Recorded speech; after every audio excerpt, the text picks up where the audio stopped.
It's disgusting. Let's talk about what it means. I've never been a Sanders, but I've been a backup quarterback in the National Football League. More than the pride being hurt, the opportunity has now been hurt. When you're a backup quarterback, you are much more easily discarded. If you're going to get drafted in the fourth round or later, you are being drafted to be a backup. Think about the quarterbacks drafted after the third round that are currently starting or potentially have the opportunity to start. Dak Prescott, he only started because Tony Romo got hurt. Kirk Cousins, he only started because Robert Griffin got hurt. Brock Purdy, he only started because Trey Lance got hurt. Jimmy Garoppolo got hurt. If you get drafted after the third round, you do not have an opportunity to start, barring an unforeseen injury. So even more than Shedeur's pride might be hurt, Deion's pride might be hurt, the opportunities are squandered. And most importantly, bro, they discard you quickly in the fourth round. Like, if you're not good as a fifth, sixth, seventh round pick, you on practice squad or you cut. First round pick, if you're not good, you got year after year after year. You have a much longer leash. Bro, this is not good for Shedeur, man. Like, I've never been a Sanders. I've been a backup, and I've been friends with backups. This not good, man. It's not good. Yo, I want to welcome you to Mo Talking with Sports and Mo. Don't forget to hit the like button, subscribe, and share. That was Emmanuel Ocho and his take on what has happened to Shedeur Sanders in 2025 NFL Draft. And there is a lot that I agree with Ocho on. There are some things that I disagree with him on simply because we are talking about Shedeur Sanders, because if this was anybody else, we would not be having this conversation at all. Shedeur Sanders has been taken off of the NFL draft board. He went to the Cleveland Browns, which I feel like is a great home for him. This is where I always thought Shedeur was going to go from the very beginning. This is where Shedeur should have went in the first round. I believe everybody know that Cleveland needs a quarterback. They are paying a lot of money for a washed up Deshaun Watson, and then you got an aged Joe Flacco. They did draft a quarterback, but I believe that this was part of the humiliation ritual that they had Shedeur Sanders going through as to why he was drafted over Shedeur at Cleveland. Came back around full circle, not once, not twice, not three times, but four times. And Shedeur Sanders ended up with the team that he was supposed to end up at.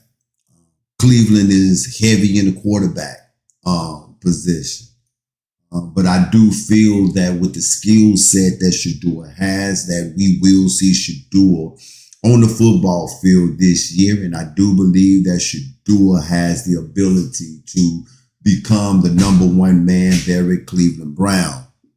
I think the only thing that could go wrong with Shedeur at Cleveland is that Deshaun Watson decided to get his mojo back. But I believe that everything that has been happening to Deshaun Watson over the years, and I don't believe that Deshaun is a bad quarterback. I just don't think that Deshaun Watson is mentally there anymore. I believe that Deshaun has mentally checked out of football. And if that is the case, then we may be looking at the future of Cleveland Browns with Shedeur Sanders. Now, that he is taken off of the board, let's talk about what we have witnessed. My years of watching the NFL draft, my years of watching the NFL, I have never witnessed anything like this. Why is it that Shedeur Sanders went 144? Numbers don't lie, right? I did a video not long ago and I talked about his numbers, right? Numbers don't lie. Numbers like that with anybody else, any other quarterback, black or white, right? We're not going to put race on this thing totally. Not right now, We're talking numbers, black or white, with the numbers that Shedeur Sanders had, right? Which are, if you give me a second, let me pull them up. I'm going to pull up some of these numbers with the numbers that Shedeur Sanders had just last year. There is no way that Shedeur Sanders should have went 144. We're talking about a completion percentage of 74.0. We're talking passing yards of 4,100. He had 37 touchdowns, and all of this is in the Big 12, right? He had 10 interceptions. He had yards per attempt, 8 yards. He was down in the rushing yards, but this is because Shedeur is a traditional pocket quarterback. He was negative 50 in rushing yards, although he had 4 touchdowns, right? He was sacked 42 times, and I do believe that this is probably the weakest part of his game, which is his pocket presence. And I don't believe that would be hard to coach out of him.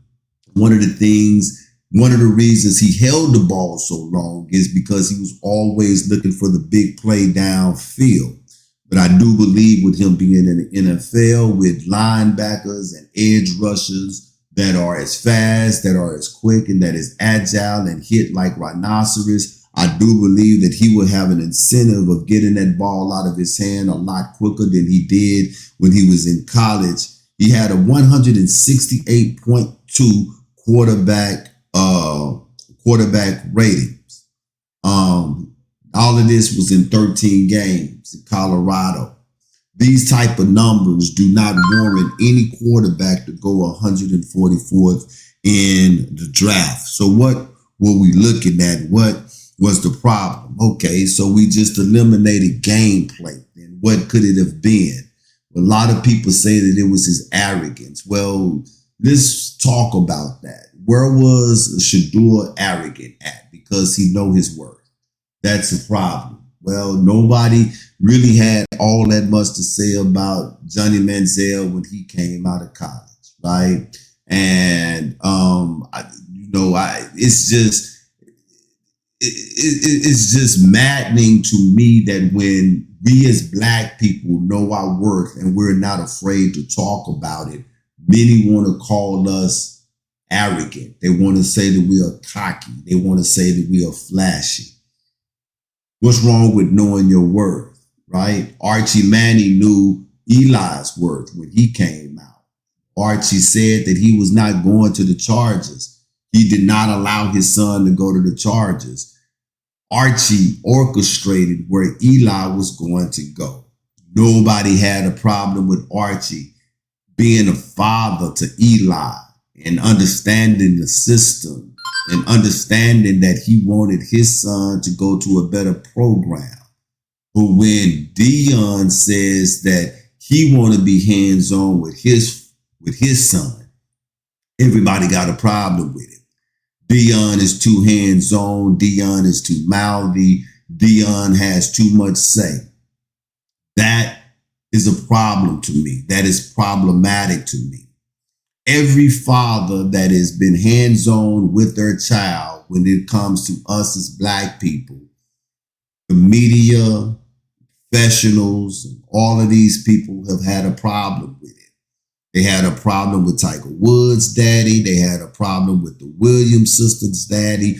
They had a problem with the Ball brothers' daddy. And now they got a problem with Deion Sanders. Let's talk about the real issue as to what the NFL have with Shedeur Sanders. It's not his play. And it's not even really that they consider him to be too flashy, too cocky. I seen a lot of those players after they got drafted. Excuse me. These were some very flashy individuals. Don't want to use the word cocky, but these were some flashy individuals. A lot of these players went up there with their $1 million grills in their mouth. Not really $1 million. They had their grills. They had their big plates on that was representing whatever it is that they were representing. It's not that. One of my subscribers said that, well, let's look at it. He laid it down. And I didn't disagree with him totally. He said rejecting combine, rejecting the invitation to the draft, rejecting Pro Bowl, rejecting all, and then picking and choosing what interviews he wanted to take and being cocky with it. No one wanted to deal with him. Well, I do think that it was a bad look on not going to the combine, but a lot of players have rejected going to the combine, right? A lot of players have. I do think that if this is what he was doing, which is picking and choosing what interviews he wanted to take, then maybe that was a bad look as well. But I'm sure a lot of players do that. So we're not going to say that, because the numbers for itself tells you that if you draft this young man as a starter, that you may have a microwave in your roster that will help you to be able to improve your team off the top. And that's what it's about in the NFL, which is winning. So now I'm going to bypass that and say not with Shedeur Sanders, right? I'm going to bypass that. NFL gave Johnny Manziel time and time again to try to get it right, gave him team after team and opportunity after opportunity. And this was a young man who showed you who he was when he was still in college, but yet for some reason and how Johnny Manziel went exceptionally high in the NFL draft, and he proved to be exactly who he was, which was a bust. Let's talk about what the problem really is. The problem is that Shedeur Sanders has always been coached by his father, Dion. It's the time that he was in Pop Warner football. Problem is that when he went to college, no college coach had an opportunity to get their hands on Shedeur and to mold him into what they wanted him to be. He was always up under the hands of his father. When he went to college, him and his father went to Jackson State, and the analysts and all of the professional quote-unquote football players talked about how neither one of them was going to succeed, but he turned that program around. Then he was offered a job at Boulder, Colorado, and he took it. There's no way that Dion could coach in the Big 12. There's no way that he could go to a program that is forgotten about and resurrect that program. And that's exactly what he did. And he did that with the help of his son. They made Boulder, Colorado a rock nation. Boulder, Colorado was now on national TV, and game day was going to Boulder, Colorado to host games there because of Dion and Shedeur. Still, with all of this success that Shedeur was having, all of this was from the hands of his father. Nobody in the football world or worlds, none of the known coaches that we are used to were able to put their hands on Shedeur and mold him into what they wanted him to be. And every rock they threw at him, he was able to weave that rock and succeed. Give it a counter, right? NFL is like, yo, okay. This is where the buck stopped. You were able to succeed every obstacle that we put in front of you in your career. You went on to become a great collegiate quarterback. But this is the last chance that we have to tarnish the name Sanders. We're going to do that. Many of my commenters said that no team wanted him, and I beg to differ. I believe that there are many teams that wanted Shedeur Sanders, but none of them could touch him. I truly believe that there was an order that went throughout the NFL, whether said or unsaid, noted or unnoted. But what's understood needs no explaining. Do not touch Shedeur Sanders till you get the nod. Because what Emmanuel Ocho said at the beginning of this video is so very true that once you start sliding down in the third, fourth, and fifth rounds of the NFL, it becomes so easy for you to get disregarded. You are now being drafted to be a backup in this league.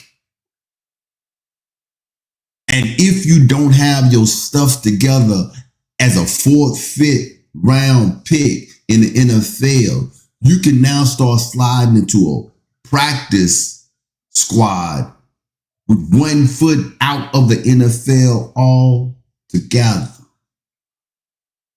So this was the NFL way of saying, yo, your daddy done helped you throughout your entire career for you to be successful. But now you coming into our world.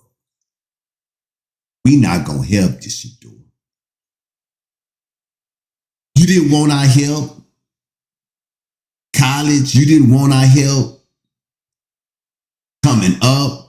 So we're not going to give you our help now. In fact, what we're going to give you is a bad shake. And if you be successful in our world, you're going to have to do it by pulling up your own bootstraps. You're going to have to do it by coming straight out of yourself. You're not going to start for no team in the NFL. If you want to start, you're going to have to work for that start. You want to be a star in this league, you're going to have to work for that star. If you want this league to pay you the amount of money that your mouth say that you will work, you're going to have to earn that money. We're not giving you nothing. In fact, we're going to make it so hard for you that if this was anybody else, it will probably be possible. We're talking about Sanders.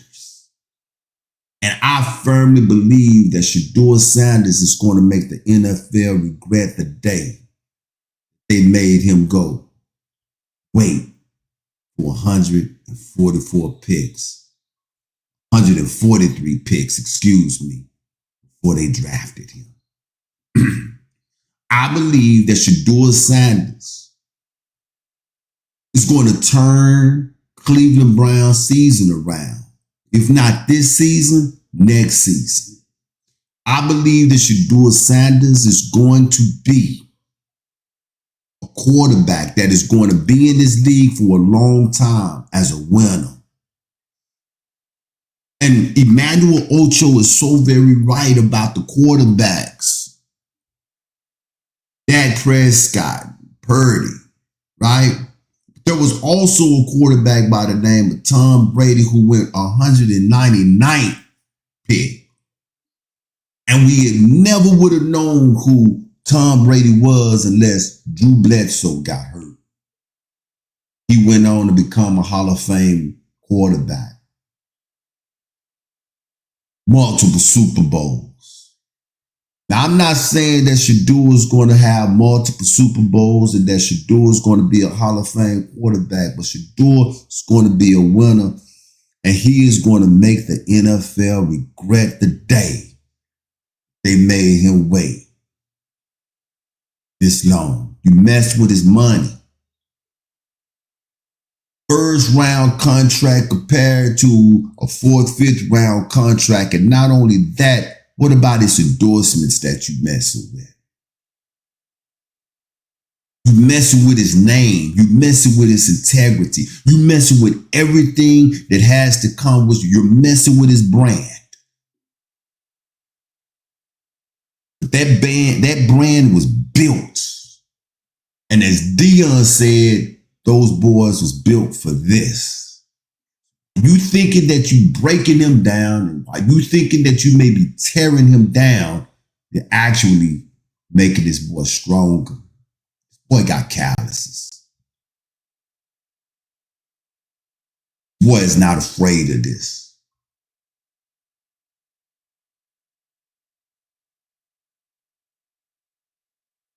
So yeah, let's talk about the real reason as to what we just witnessed. Let's talk about this day 5, 6, 10 years from now. Every NFL team that passed on this boy, not once, not twice, not 3 times, 4 times. So why they're going to regret that they did not take Shedeur Sanders earlier, 2025 draft. This is Shedeur. This is Mo Talk. Y'all talk to me. Let me know what y'all think about this. Until the next time, y'all keep it locked. Don't forget to share. Peace.